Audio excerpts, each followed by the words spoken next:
Our feature story today is about the continuing drought in California. It's hard to be a farmer in the nation's #1 agricultural state when the same state has the most people, and everyone is fighting over the water. Market to Market's Paul Yeager reports. The parched earth of California's Central Valley is begging for rain, and so are the farmers who use it to grow a majority of the nation's fresh produce. Those who make a living with agriculture are enduring their 4th straight year of record drought that has been pounding California and other western states. Given our economy and our way of life here at Merced, it's I think to look at this lake this low is heartbreaking is probably the word for it. Merced Irrigation District Public Relations Officer Mike Jensen spoke with Market to Market in January of 2014. At that time, he was referring to the level of Lake McClure, one of the primary sources of surface water for farmers in the district. The lake was at 22% of its average level. When we returned in June of this year, Lake McClure held a scant 12%, sending nothing but bad news downstream. This year, for the first time, growers within Merced Irrigation District will get no water from Lake McClure. Their only water that they will have access to is groundwater. Some of our growers have private wells that they'll be able to use, and some of our growers are in areas that they can get access to MID's wells, where we're going to be pumping a minimal amount of groundwater, but it's a mere fraction of what they would depend on typically from this lake. When Market to Market spoke with almond producer Jeff Marchini 18 months ago, he was less than optimistic about yields in and around his base of operations near La Grande, California. Almonds are a permanent crop, but there's going to be a lot of ground that's fallowed this year because of a lack of water, and there's only X going around. So you're going to see growers take whatever allocation they have or whatever fine amount of water and use it maybe to keep their permanent crops alive. And fallow those rotational crops. So there's going to be a lot of things that are just not going to get planted.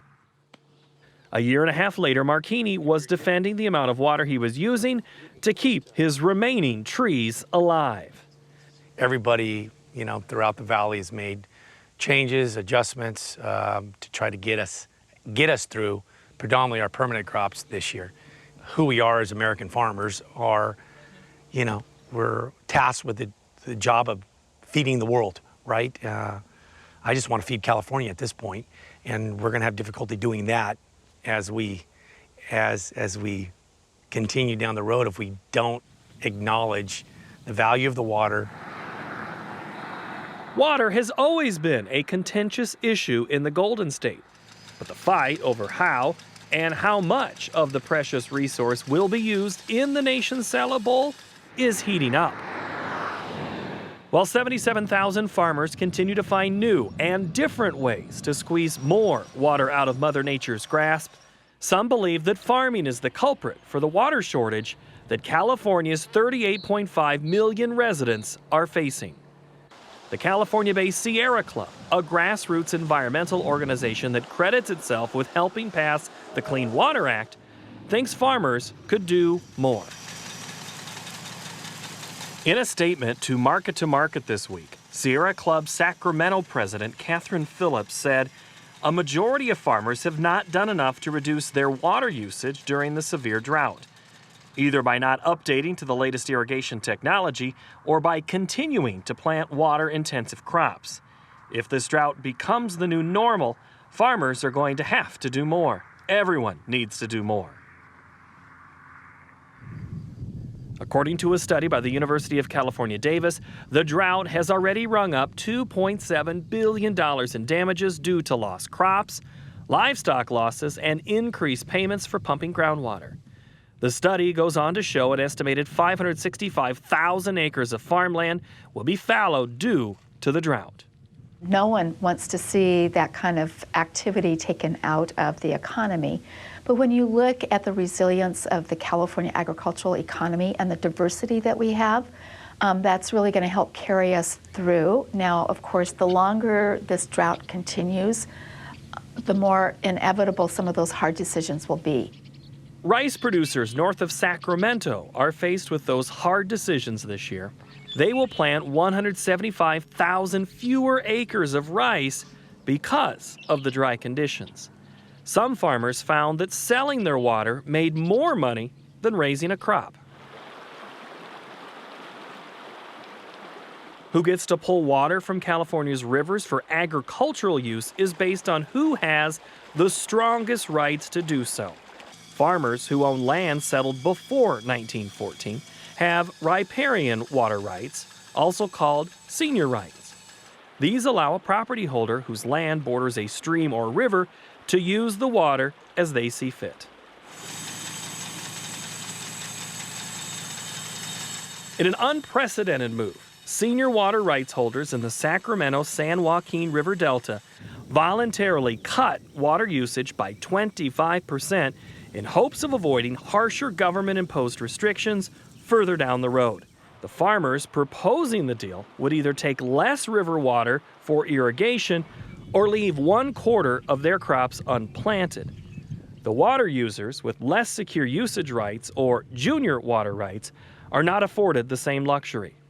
Earlier this spring, post-1914 water rights holders received curtailment notices to stop all pumping from drought-starved streams in the Central Valley.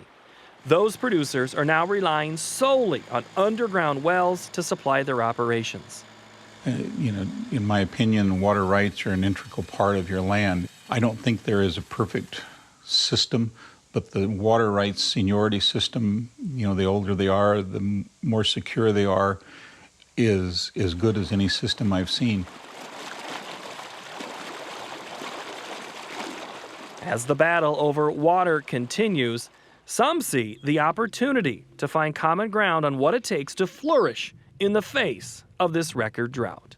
And I view this as an opportunity to talk about, here's how I use water, and here's what I'm doing to reduce my water use, and here's what we all get as a result of how I use my water with regard to the crops. People in the state adore having local foods, and they understand more and more that it takes local farmers, and now they're understanding that it takes water.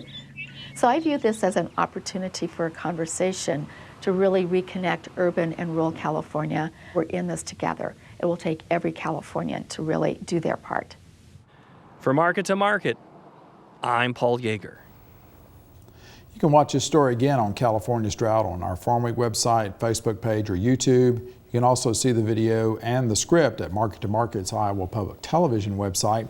Our website address is farmweek.msucares.com. We're also available at twitter.com/farmweek.